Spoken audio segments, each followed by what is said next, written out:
Hi, it's Dr. Amanda Ryman with another episode of The Truth About the Plant, where you can find all of your biggest questions about cannabis answered using science to make sure that you have the information you need to have a healthy, balanced, and safe relationship with the cannabis plant. So, if you've been watching our shows, you know that the whole reason that we do this is because it can be so hard to find good information about cannabis on the internet. You might Google a question, you get back 100 different responses. Many times those answers contradict each other, and you can spend all day just trying to get one answer to a very simple question and still not feel like you found the truth. So we decided to launch The Truth About the Plant. It's answers to your most pressing cannabis questions in 15 minutes or less, information that you can really use and just go about your day. So we always say you can think of us as your really cool aunties or your kick-ass granddaughters. We're always going to tell you the truth. So I'm so excited this week. My co-host Christina is actually down in Jamaica at an amazing cannabis resort, which we might do an on the scenes, on location show next week. But I'm really excited to welcome a guest this week to talk about a topic that I think a lot of people have questions about. And to be honest, it's really hard to get good, solid answers about this question. So Nurse Laura, thank you so much for being my guest today. Why don't you just take a few minutes and introduce yourself? Hi, thank you so much. I'm so happy to be here. I'm so grateful that you do this podcast. I think it's so important. We just need to get public health information out to the public, and reliable information at that. So I am Laura Barrett. I have a master's and a bachelor's in nursing, and I work helping people to understand, somewhat like a coach, understand a little bit how to integrate cannabis into their healthcare regimen, whether that's adult use or medical use. And my background is really interesting because I at first was going to be a nun, and then I became a nurse, and then I was almost dragged kicking and screaming about 10 years ago into cannabis. And I've worked in every part of the plant touching pieces of cannabis in Maryland. And now, really, my biggest role is a lot of education. Just doing education, especially like the verbal communicating of information to anyone who will listen, whether it's a legislator, a doctor, a patient, grandma, whoever wants to listen. I just want to bring people together and open up the dialogue, not to try to convince people of anything, but just to share information. Because I think with so many things in our world, if we would just listen and try to learn and see the sides, see the points, and then make our own decisions about what's right for us, we'd all be better off. Oh, I couldn't agree with you more. I was a teacher for many, many years, and the philosophy that I always stood by was teaching people how to think, not what to think.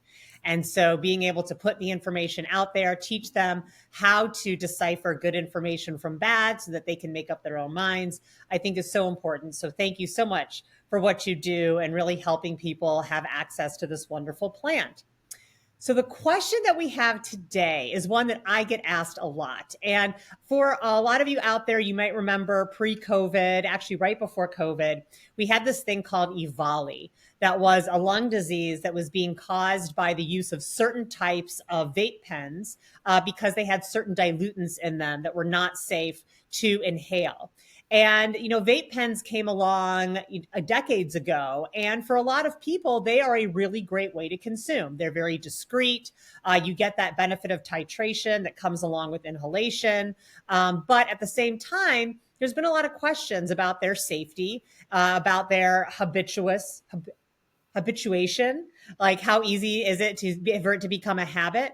And you're basically buying a pen that just has a cartridge with a clear liquid in it. And so are we to believe what companies say when they tell us that everything is clean? And now we're seeing a proliferation of these products from the hemp market that are subject to very little regulation. So with all of that said, Nurse Laura, is vaping cannabis safe? I don't know. No, All right, episode over. I'm kidding. It depends. The answer is it depends. The answer is it depends on what you're vaping. It depends on where you purchased it. It depends on who you are. It depends on your medical history. There are so many questions related to vaping, and I want to go through some of them and why Please. I say that it depends and why I say I don't know, because I I am not comfortable saying definitively, and I'm a nurse, not a nurse practitioner, not a doctor, not trying to be a doctor on a podcast. Uh, as a nurse, providing education and resources to people and patients, healthcare consumers, I think it depends. I do Yeah. have patients that I recommend using cannabis oil vape pens. There are people that I recommend that for, and then there are people that I would not recommend it for. So I think you did a good job of, first of all, the thing that most people, when they reach out to me and their question is, oh, vaping, or their fear is, oh, vaping, no way, not vaping. People die because of that lung issue that happened in 2019, 2020. Um, and so we talk about that.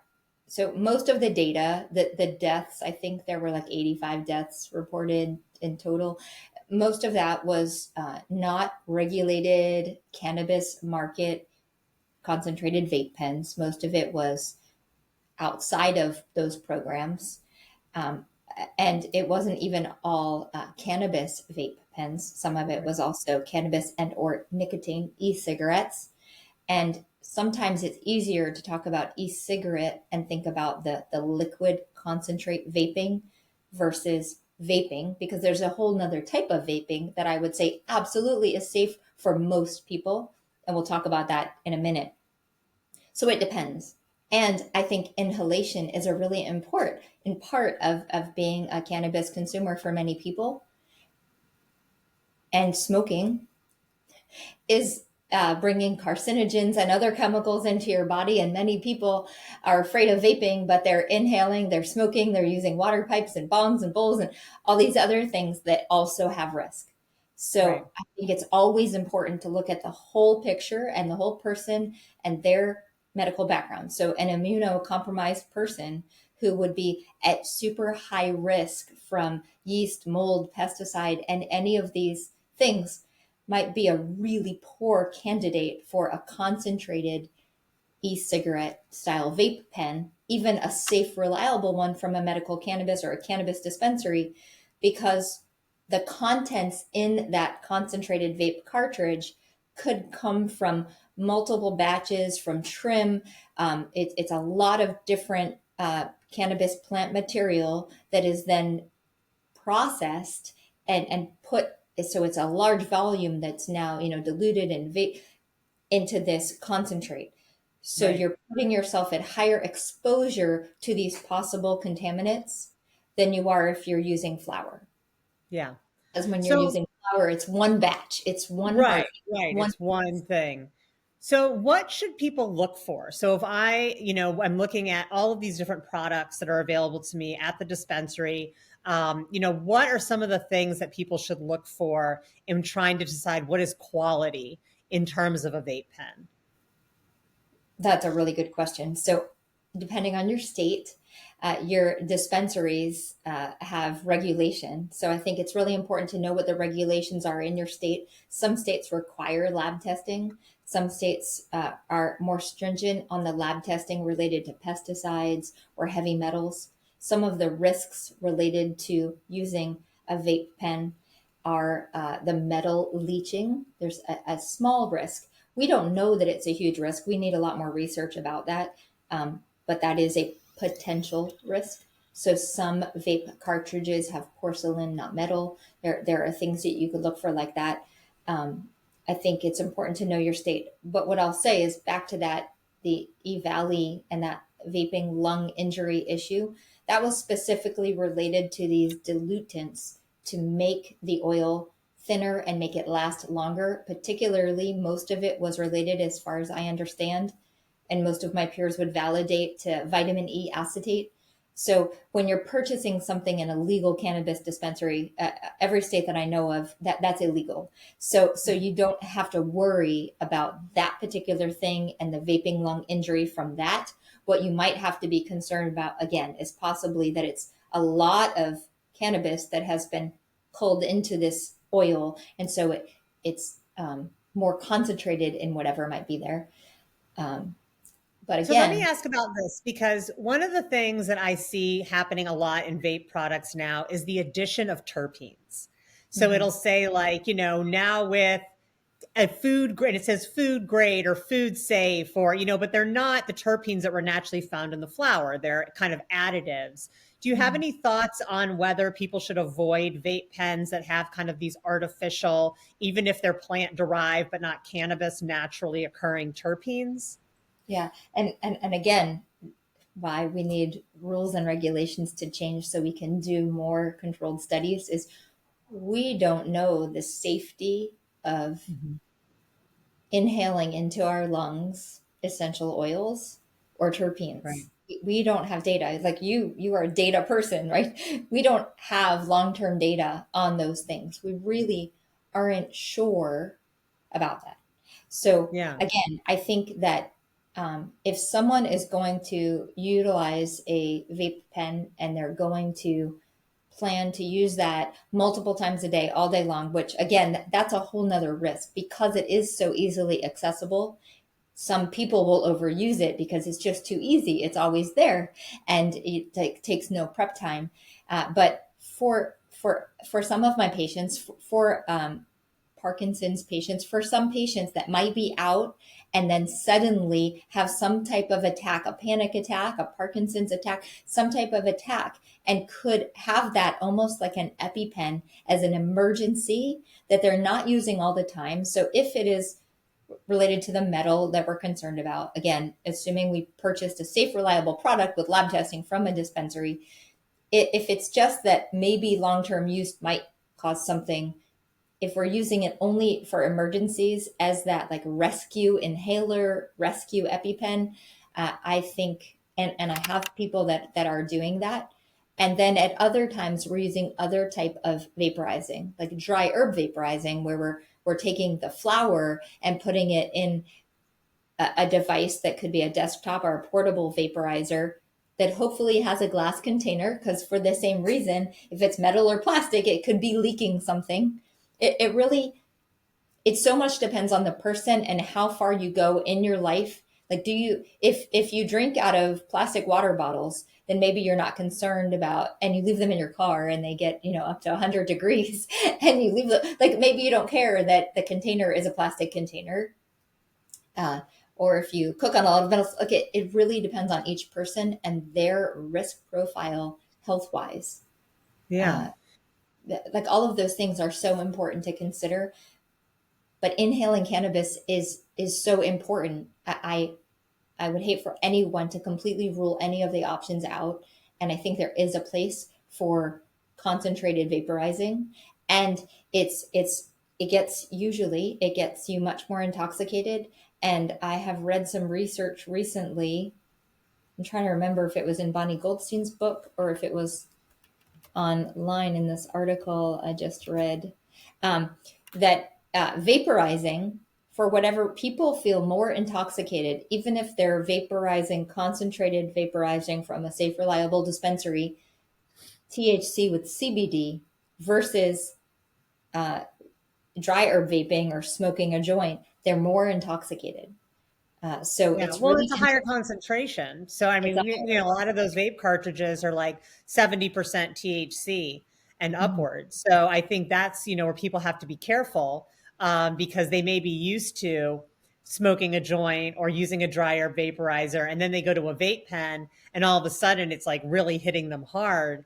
And so, the titration is important because at that point you can lay off. But I think folks have to understand that when you get one of those little cartridges, I mean, that is a concentrated amount of Mhm. THC. That's like doing a shot versus having like a 12 ounces of beer.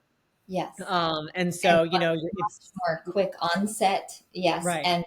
and I think too, even the difference if someone is someone who's used to utilizing a joint or some other form of inhalation, where it's like a longer, slower, deeper breath.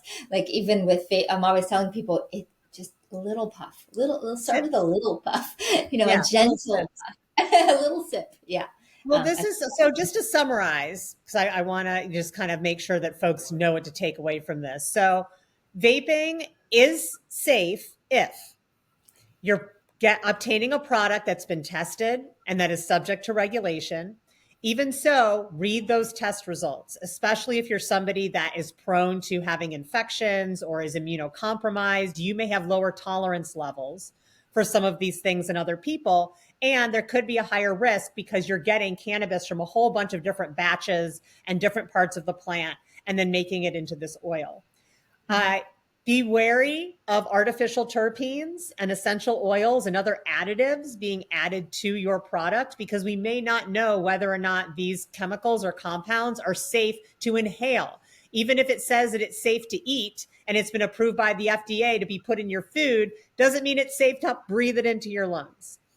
If you are using a vape pen very regularly, be careful that it doesn't become too much of a habit. It's really easy to just pick it up when you're bored and take a hit because you don't have to roll anything. You don't have to break anything up. You don't have to clean anything. It's just right there. But that it can be really valuable for people that may be prone to sudden attacks or things physically or mental health wise where they need relief right away and maybe are in a place where they're not able to combust. So does that pretty much sum up It does. And don't vaping smoke being and drive. safe? Oh, Don't smoke and drive. fantastic. Of course, don't drive intoxicated. Oh, yes. And of course, before you know how something's going to affect you, make sure that you're using it in a safe place. Make sure that you're not going to be out and about until you're really familiar with the product. So, Dr. Laura, this was great, or Nurse Laura, sorry. Okay. It was so great to have you. And I really appreciate all of this advice. I know that, my parents really like vape pens and people have a lot of questions out there about whether they're safe. They want to make sure they're making good choices for their health. So I really, really appreciate you coming on and sharing your wisdom with us. Thank you so much. I'm happy to be here. And for all of you out there, make sure you tune in to the next episode of The Truth About the Plant. Hit that like button, hit that subscribe button, share this video with your friends, with your mom, with your grandma, and let's make sure that we can all have healthy, balanced relationships with the cannabis plant. So until next time.